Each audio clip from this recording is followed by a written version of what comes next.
Let me press record. I just got a shower.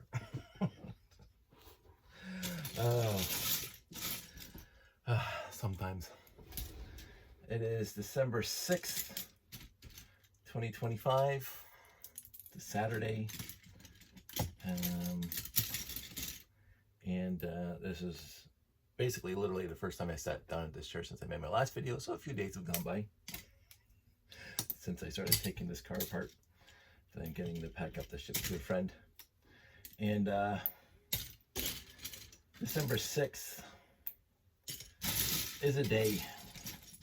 And again, this is me not going to, well, I don't know exactly how this is gonna, I don't know how this is gonna go, but I'll say this. So in Canadian history, December 6th is a date where two major newsworthy events happened.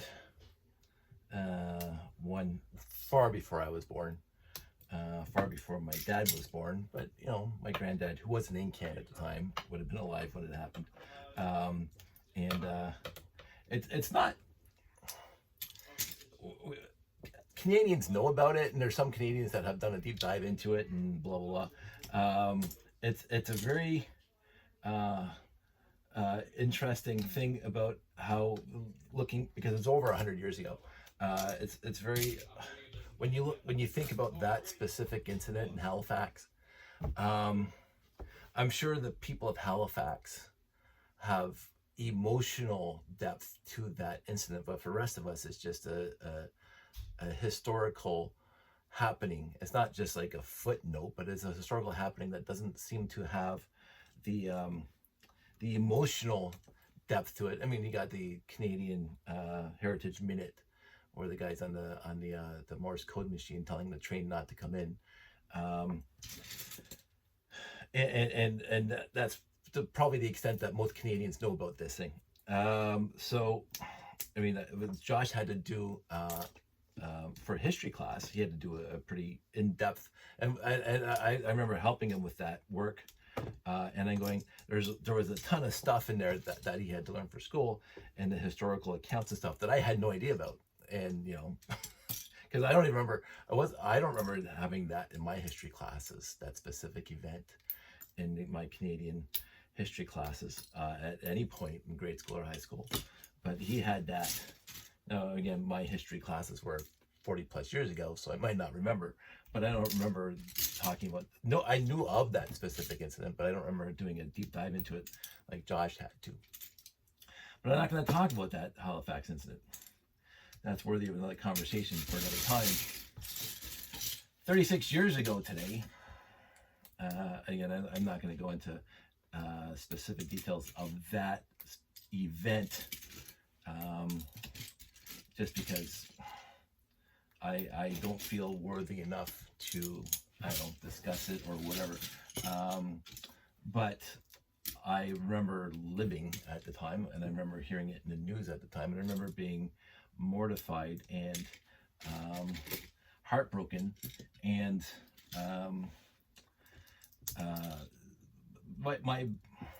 my thing is, my mom was a fantastic role model for not just her own kids, but for many other kids that were in Cubs and church and all the other volunteer things that my mom did. And I know there had to be, because it was the 70s and 80s. I don't remember a lot of misogyny directed towards my mom.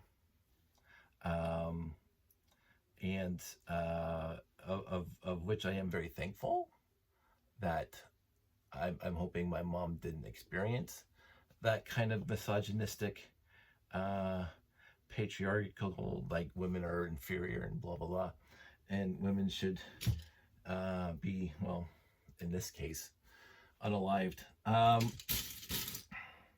But I think about how my parents raised me to not be sexist, if you want to put it in an easy way, or misogynistic.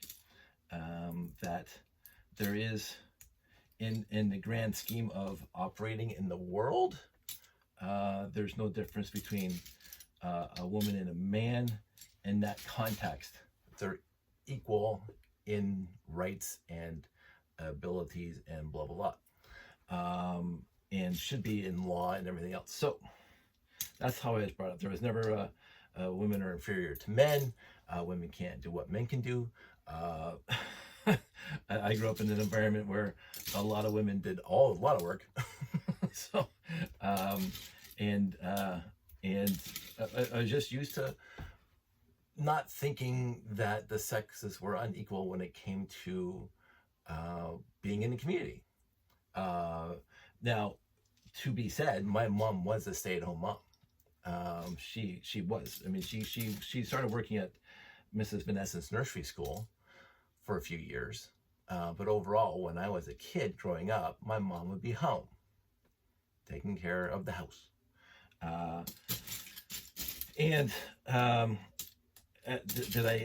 Was that an expectation in my head that all women had to be that way? No, because my mom went out and got a job after us kids got a little older.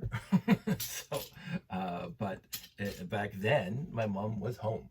But she also, when she was home, she did a lot of volunteer work, and she did Meals on Wheels, and she did a lot of other stuff. And she would come to the school a lot because my mom was a very good orator, and she had a lot of interesting topics that the kids would like to hear about. I remember she did a presentation in one of my classes about scuba diving, and of course my dad had the underwater camera, so he had a whole bunch of pictures. And my mom started talking to, I think it was grade 6 or 7. Mom started talking to the kids about, the depth and stuff like that, and scuba diving and stuff. That was a really interesting. And I happened in the class because she did it for my class, and I thought that was pretty awesome. So I never once put my mom in a position where she was below in the hierarchy of men. Nor did I do that to my sister. I never thought, oh, she's my little sister. She was my little sister. But I never that I remember, she might say differently, but I don't remember treating her as inferior to men. My sister could beat me up at certain points of my life. She was athletic. She was a go-getter. She was unstoppable. She still is. I'm lazy. But that's not because she's a woman. She's my sister, and she had to drive the Cow Days Drive to get stuff done, and blah blah. And I loved her for it, and we had so much fun growing up together. And I never once treated her like a girl, the stereotypical 50s, 60s girl. I never had to worry about that, where she was not afraid to get dirty with me in the sandbox, and building tree houses and forts and riding our bikes all over the neighborhood and blah blah. So this is kind of where I'm going with this topic. That even back then, though, and this is I think I mentioned this a few times, but I'll mention it again here. A few times in my life that I remember, that because she was a girl in the community, and I don't know if my parents knew of something, or they're just being cautious, like as parents should, I guess, in certain contexts. You probably already know where I'm going with this. When I was 9 or 10 years old, I could just leave the house on the weekend or during the summer and just ride my bike around the town, literally the entire town, hang out with my buddies, go to the ramps and the little circuits that we made for BMXing and stuff like that. 11, 12, 13, and I just had to be home when the streetlights came on. So my sister did not have that same freedom that I had. And this is the late 70s and early 80s. My sister was also heavily involved in Scouts Canada, but it was more the Girl Guide side. And she would have her meetings on I don't know, Tuesday night or something like that. And the Scout hut that we had our meetings at, and the Scout hut that the Girl Guides had their meeting at, was 2 doors down, like literally 2 doors down from our house. We owned a house that was 2 houses away from the park. That's it, 2 houses on a dead-end street back then. Dead-end street, and there's the park, and you can see the Scout hut basically from our driveway. And my sister, my dad would say, "Oh, Terry's meeting is coming to an end. Go get her." Now, when I was her age at that time, I was playing in that park the sun's gone down. I'm on the swings. I'm playing in the monkey bars with some of my friends, whatever, and I'll come home later. My sister had a different experience than I did because she was a woman in the society. Again, I don't remember. I mean, the black van's going to get you and all that stuff. I don't remember. I do not remember a specific incident in my small town at that time that would be an instigator of a concern that something's going to happen to my sister walking from the scout hut to our house. But it was just a general societal thing for women to have an extra bit of caution, even at 12, 13, 14 years old, and sometimes younger. And I had to go walk her home from the scout hut, and I would be watching the A-team or whatever, and I have to go get her. Come on. You don't have to come and get me. But then I even knew at that time, I'm a boy and she's a girl. So this has always been a problem in my head. Not that I had to go get her. I mean, the kids are going to whine about that. But the fact that I had to go get her, which to me is an outrageous evolution of our society that's built into it. It's ingrained into the very structure of our society that my sister at 13 had to be escorted home, even without the near signs of threat, just the potential of the general society for the last 100, 200, 500 years, that this is built into it, that we don't know where the threat's going to come from. And we want to be diligent enough to make sure the threat doesn't happen or something happens to my sister. And I know of some other families that did not have this due diligence, where the daughters or the sisters had quote unquote as much freedom as the boys, but it was very, very rare. I didn't see a lot of girls out when I was younger, in my young teens, and like, you know, from 9 to 16 when I was a lower neighborhood, I didn't see a lot of girls out there like us, just goofing around town till the street lights came on. It didn't happen a lot. Now, why? We can make our pontifications, we can start thinking whatever, but in the end, they weren't as prevalent, and yet 50% of my class was girls and 50% was boys. And basically the entire school, 50%, and yet the boys were outside gallivanting around and goofing around and walking through trees and woods and whatever else and getting all sorts of minor mischief. And the girls were not there. So I found that when I look back at it, it's not odd. It's just ingrained into society that this is what's supposed to be. And even back then, it bothered me because I loved hanging out with my sister, doing all this stuff, having a great time. And why couldn't she do that with her friends or whatever? Like, why does she have to be protected, even though she would probably say she never needed protection, but just built into society that she needed it. And this is the problem with society, the built-in the problem with society, and the built-in problem as to what happened 36 years ago. That we it's just an expectation that this is what we have to do. And it bothers me so much because we should have evolved out of it centuries before. I mean, there was the I Am Woman, Hear Me Roar in the early 70s, and all the stuff in the early 1900s where women started suffragette movement, where women started saying, we don't have the right to vote, we don't have the right to own property, we do not have the right to have our own bank accounts. I was told that one of the even in the 60s, women were not allowed to have their own bank account in a lot of instances. And I'm going, what is, like, I can't even fathom that. And so institutionalized women were inferior to men. Even in my own lifetime, I don't know the exact dates, but I know that it was harder for women to buy a house in my own lifetime than it was for a man to walk and get a loan for a house. And I'm going, I shake my head, and then I get to the point where and it's sad to say that it's no wonder that stuff happened 36 years ago. Like, it's no wonder that happened. And people were shocked and appalled and whatever. And I'm going, but this is built into society. It really is. It's ingrained into society.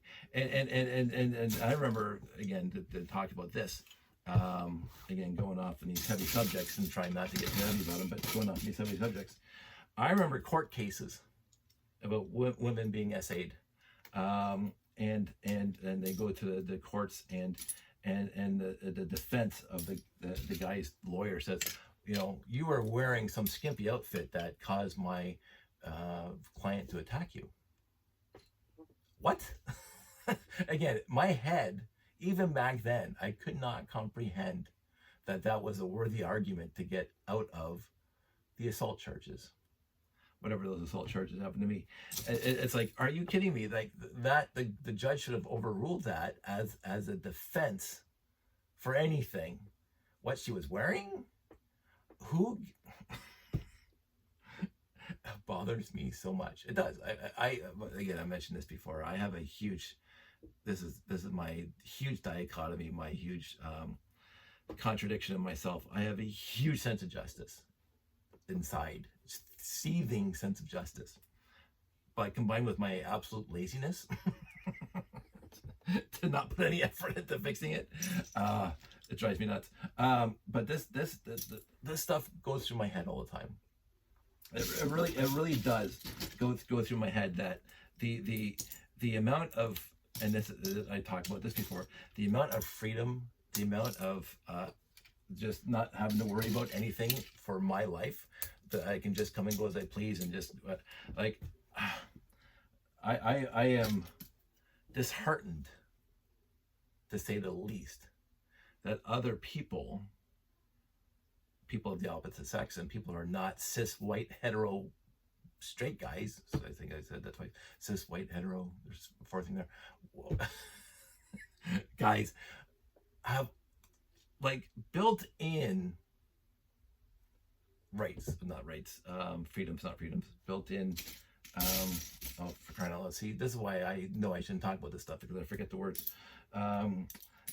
It's built into us that we have more freedoms than anybody else on the planet, or at least in our countries that we happen to be living in right now. And it's just wrong. It is fundamentally, deep down, it's just wrong. I mean, if there's a wrongness in the universe right now, that is one of the biggest wrongnesses in this universe, is that our, again, it just flew through my head and I forgot already. But us men have this and that, and nobody else does have this. And even in the 21st century, even in 2025, now it's starting to try to be equaled out. But again, 36 years ago isn't that long ago, and it was in my lifetime, and the rhetoric now, and this is kind of where I was going to end up going with this, the rhetoric now online in the social media sphere, because it's just a wild west in the social media sphere. The social media sphere, with the, well, he's dead now, no love lost, Charlie Kirk, and I think his name's Andrew Tate. I can't remember. It's just, I've seen a few of his videos and then going, what is this absolute dreck? But all these trad wives, if you don't know what the term trad wife means, that's just disheartening. Because not what they say they stand for, but what they actually stand for. Because saying one thing, saying what they stand for is the trad wife. It's traditional wife. They call themselves trad wives. They have their own names now. Is a person who purports or conveys in public that they want to return to a traditional wife situation, where the wife stays at home, raises the kids, takes care of the house, while the husband is out there making money. Now, on the surface, I say, if you want to be doing that, there's no problem from this neck of the woods, because that's what happened. The second we found out we were pregnant, Sandy and I found out we were pregnant, we sat down, both of us sat down and we had a discussion. And at that specific time, looking at everything that was going on in our lives at the time, we decided, it wasn't just me putting my, patriarchal foot down saying, you're going to stay home and raise the kid. That's never, anybody who knows me knows that I am not at all forceful and or whatever. I'm whatever. So, but Sandy and I, we talked it out and we discussed all the options, and we decided together that she would stay home and be a stay-at-home mom. And for the most part, yes, we are a single income family.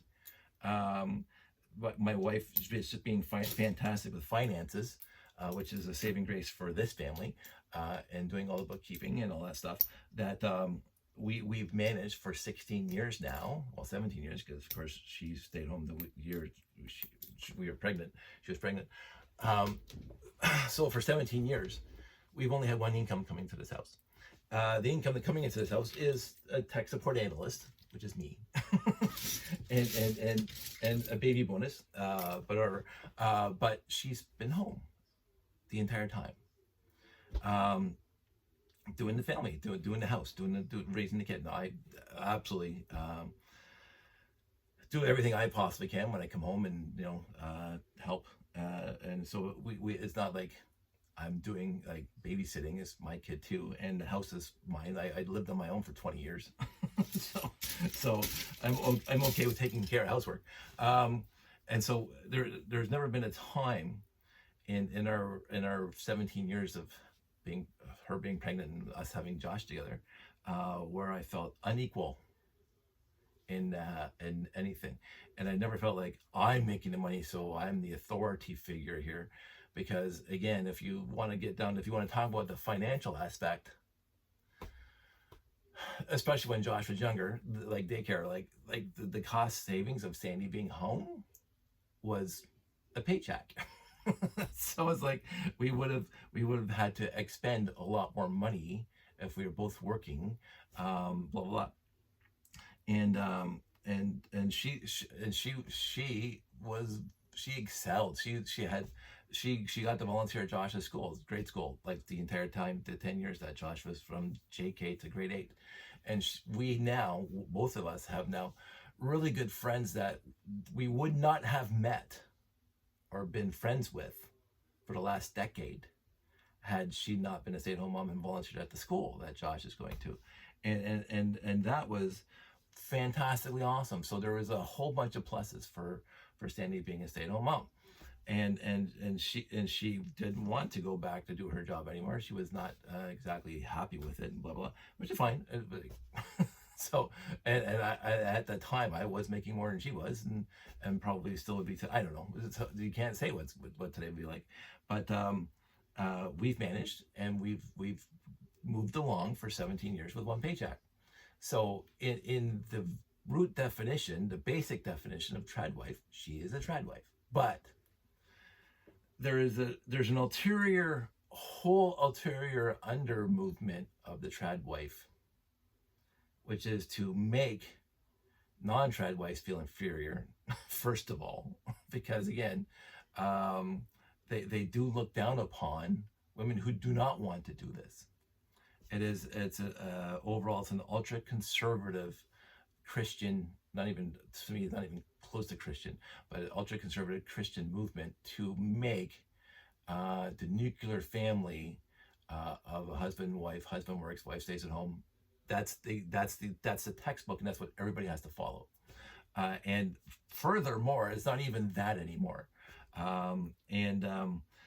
because they say the traditional wife staying home, the trad wife staying home to do all this, so the husband's out there, making the money, and the wife's home taking care of the house and the kids. That's patently absurd, because all these trad wives that are espousing the trad lifestyle are online. They're on social media all the time. And if you're on social media all the time and you have hundreds of thousands of subscribers, which they do, most of them do, you make money, just like Charlie Kirk. just like Andrew Tate, just like all these other misogynistic doofuses who spew words so much like gish gallop over their opponents whenever you see them in a debate. It's exactly the same thing. It's grifting. These tradwaves are grifters, pure and simple. That's the best term for them. They're grifters. They are making more money than they would have if they went out and got a job. They are making money now. A lot of these tradwives are making thousands of dollars a month because of the money they bring in from the YouTubes and the TikToks and the whatever else like that. And they get thousands of subscribers and they get all the bonuses and whatever.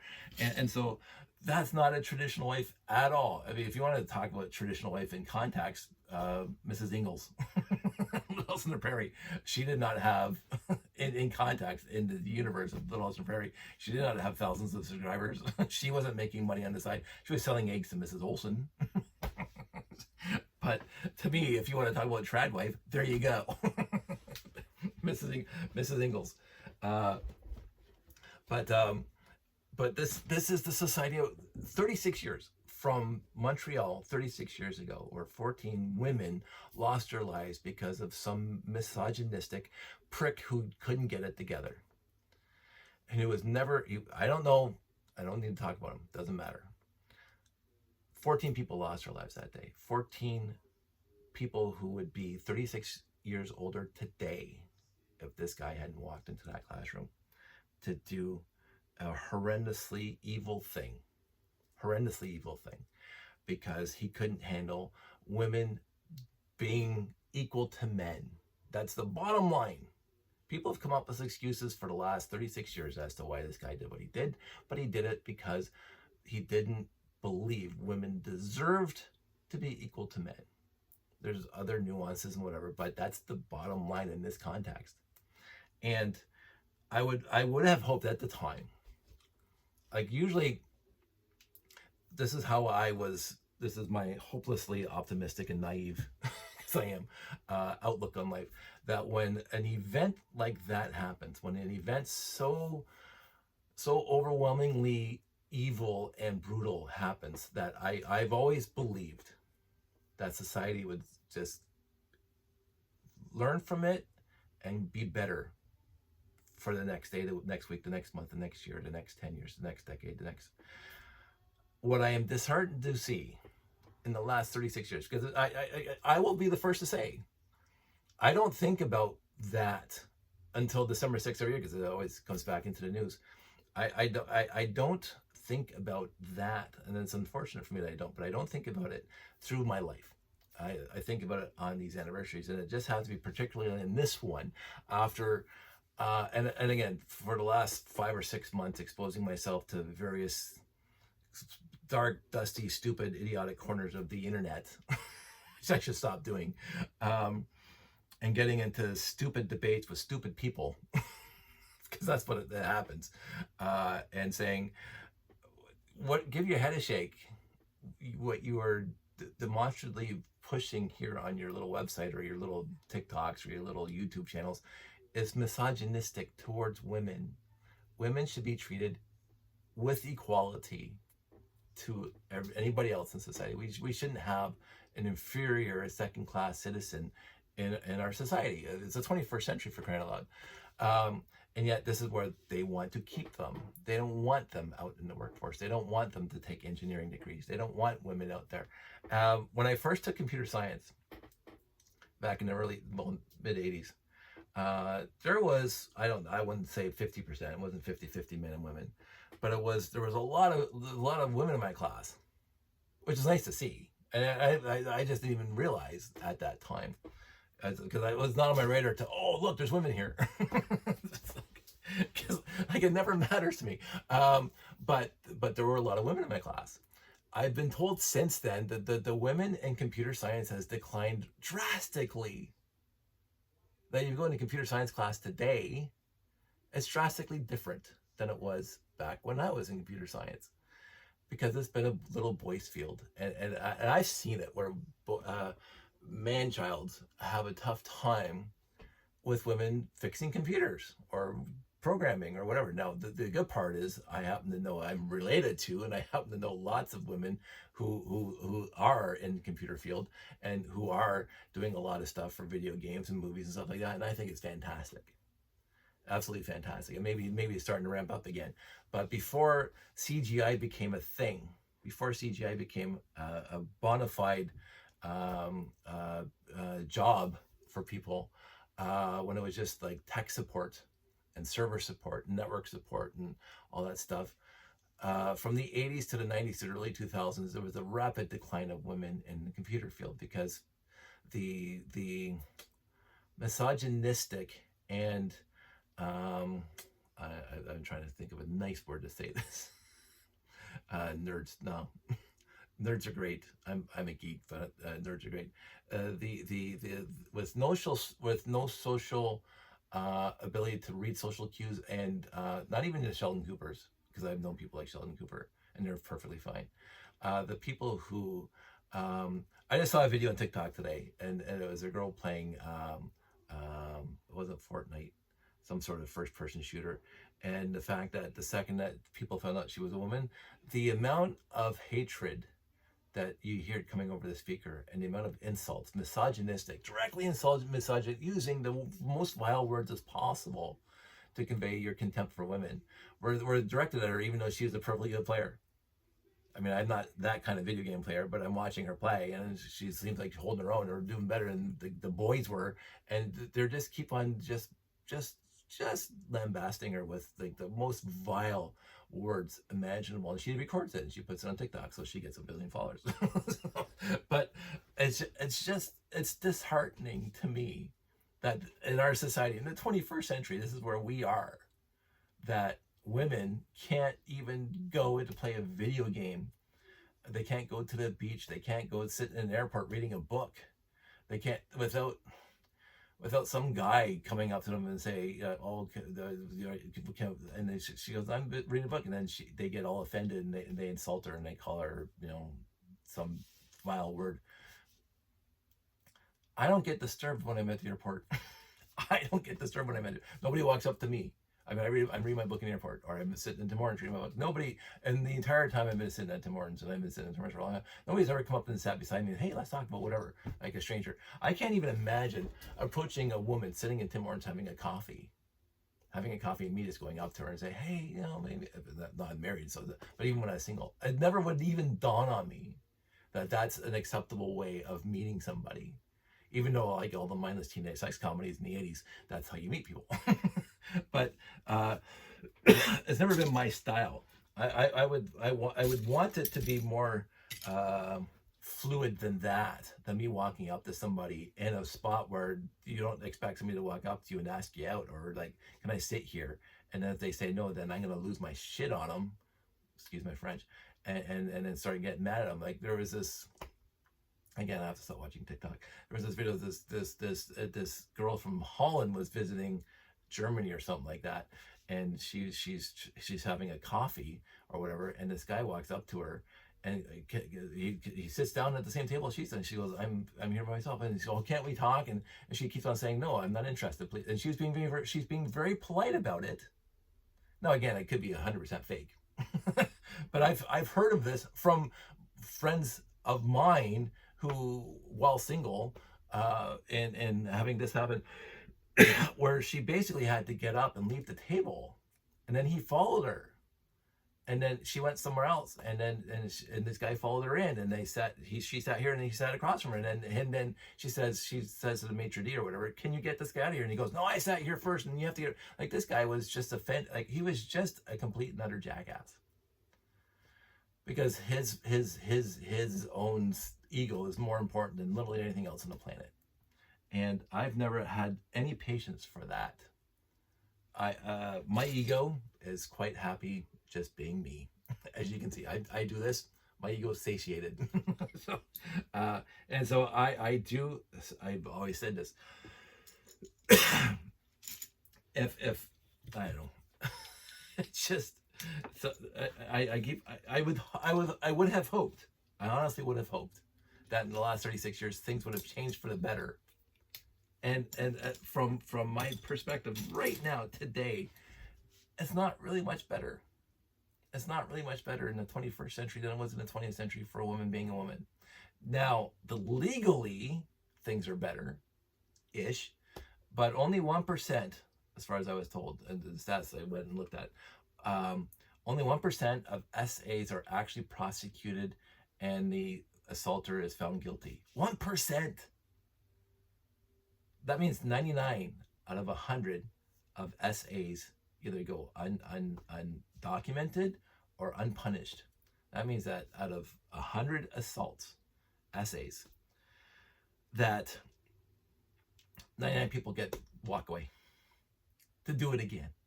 It's like, I am disgusted by that. And so, and again, people say, well, you know, sometimes the woman, she had a bitter breakup and then yeah, stuff like that happens. This isn't a slippery slope. This isn't the throwing the baby out with the bathwater. This isn't, I fully understand, but you can't say that's 99% of the time.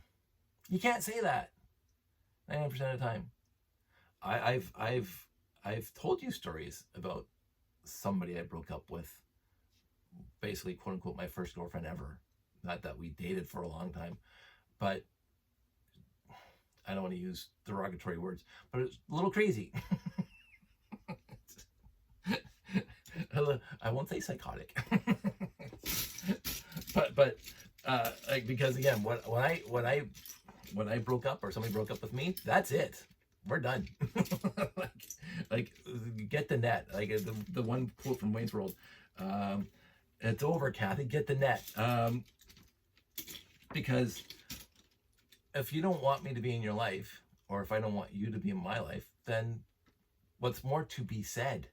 And then have a nice life. Even if you broke up with me, I've never, I'm pining for them because they broke up with me.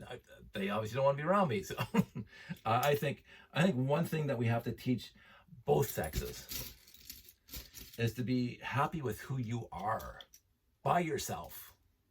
I think that's extremely important. My thing is, I've always been, literally, I've mentioned this numerous times, and I've always been happy with who I am, because I think I'm pretty good sometimes. So I have fun with my life. I lived on my own for 20 years before I met Sandy. I didn't have a long-time girlfriend during that time, but I still went home to my own place and cooked my own food, and I do my own laundry, and I cleaned my own house, and I had a great time doing it. And I built my own Lego. So I had a really good time doing it. And again, when I broke up with that person for a very long time, I wanted her to be well. I wanted her to have a wonderful life, just not with me. That was it. I wasn't, I hate her. There was never any from me, and I'm hoping from her, there was never any animosity there. She was just walking in this direction, and I wanted to walk in that direction, and it was completely mutually incompatible. I saw where she was going, and I wanted her to have that. But I didn't want to be part of it because I would be a different person than I am today if I was part of that. And again, change is good when it's warranted or valid, or if you want to change for something. But in that specific context, what she wanted was perfectly acceptable for her. It wasn't perfectly acceptable for me. And that was a very hard decision for me to make, because nice person. And I'm happy she's doing what she's doing. And I'm happy that I'm exceedingly happy with what I'm doing with my life. And I have Sandy, and I have all these friends, half of which are female friends, girlfriends, women friends, lady friends, and I want them to have the exact same freedoms and rights and abilities that I have to do what we want in our lives, with our lives. And yet society continuously keeps on making the case that they can't do what I do. Not specific stuff, but just everything go 2 o'clock in the morning and go for a drive, whatever. They don't have that freedom. They don't have the luxury of that freedom. They always have to walk with their keys between their fingers. I don't know if they do. They never tell me, but it's not what you're wearing. It's not what you're doing. It's not whatever. It's just jackass men being jackasses, pure and simple. People who can't control themselves. That's all it is. It's men being animals. That guy 36 years ago was just an animal. He was just a rabid animal with no coherent, no cogent, no rational, no empathy, no nothing of a thought in his head when he did that. And it's disgusting. It's literally disgusting. I said before that again, I'm not going to mention names, but there's one person in the history of Canadian justice that, should I find myself in a room with him, only one of us is leaving that room alive. That's all I'm going to say. because what he did was so over the top vile and reprehensible that he doesn't deserve to live. And I'm against capital punishment. So this is the contrary. That's me. But in the end, it's never going to happen. And in the end, I have to go on with my life, and so therefore I don't think about it as much. But I am appalled that we haven't done anything. Some things, some minor, minuscule changes in the law and the ability for women to prosecute their attackers. But it's tediously slow in 36 years, considering what happened 36 years ago. It's tediously slow, and the help, the mental help that people need when this stuff is noticed, because somebody must have noticed this guy 36 years ago before this happened. Somebody must have noticed this. This stuff doesn't just happen in a vacuum. All of a sudden one day he walks into school and shoots 14 people. Somebody before then must have noticed that this guy was going off the rails and did nothing until it was too late. And that's not just limited to misogyny. It's the kids back in the States and the mass shootings and all that stuff. None of this stuff happens in a vacuum, and yet we don't seem to have the resources and the ability and the communication skills and the noticing or the empathy or whatever to notice that this stuff, to stop it before it gets off the rails. That's also a societal issue that I've wrestled with. Like, that's the one thing that is in my mind a lot, is how to stop this stuff from happening before it even starts. And I don't have an easy solution. I mean, I never wanted to get my PhD in psychology or whatever, psychiatry, but I can't understand why it wouldn't be something that if we put our minds together, we could actually fix this, or at least remediate it enough where it doesn't happen as much. I'm not looking for a 100% solution. I'm not looking for a 10% solution. I'm looking for any solution that would make the needle go just a little bit better. And I don't know what that is. I really don't know what that is. And I feel for the families of the people we lost 36 years ago, because they are still grieving, because they would be, and then be reminded perpetually every year at this time that this is what happened, and it gets in all the news every single year. And I can't even imagine reopening old wounds like this all the time. And here I am doing it, but none of them are going to see this, so it doesn't matter.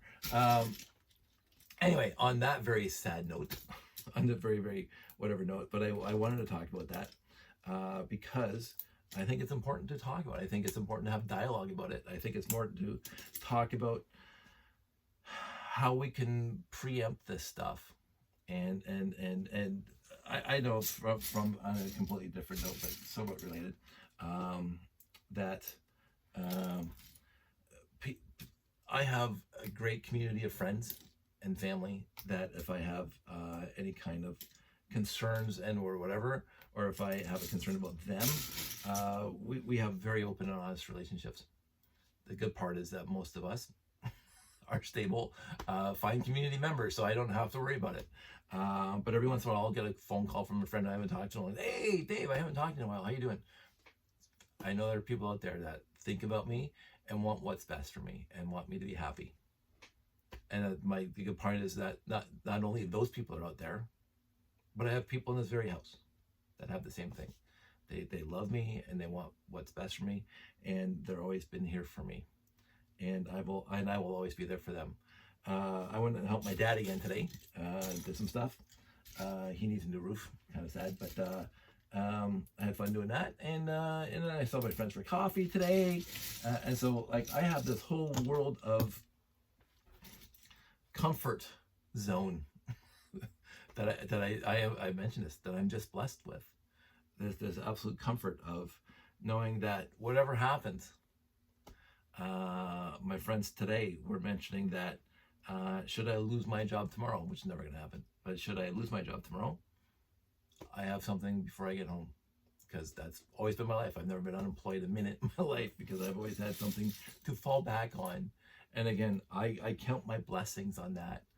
I am very, very blessed with the people I know, even on here. I am very, very blessed with the people I know in my life that I've never had to worry about stuff. So I want that kind of blessing for other people. I want that blessing for the women in my life and the women who are not in my life to have that same blessing of not having to worry about just walking outside. To not have to worry about this stuff. Just going for a walk in the park. I am at a loss to understand why we're not there yet. But then again, I know exactly why we're not there yet. We don't have the willpower to be there yet. It's just like all the other massacres and all the other stuff that has happened in our lifetimes, where the first few are just world-changing news, and now it's down to a little blurb in this 7th page of the newspaper when these big, huge things happen. It's like, it's old news already, and yet it keeps happening. But anyway, I've talked enough. I'm going to, I think I got most of the parts sorted out here that I want to sort it out. And then I'm going to start counting. I got the brick links open right there. And then I'm going to start, I have to find some zip blocks and then put these various pieces in the zip blocks after I count them. And then I'm going to get this thing in the mail, hopefully sometime this week for Christmas for my buddy. And we will see after that. So, anywho, on that note, on that depressing note, everybody out there, stay safe. Take care. Take care of yourselves. I'll always be here. Talk to you.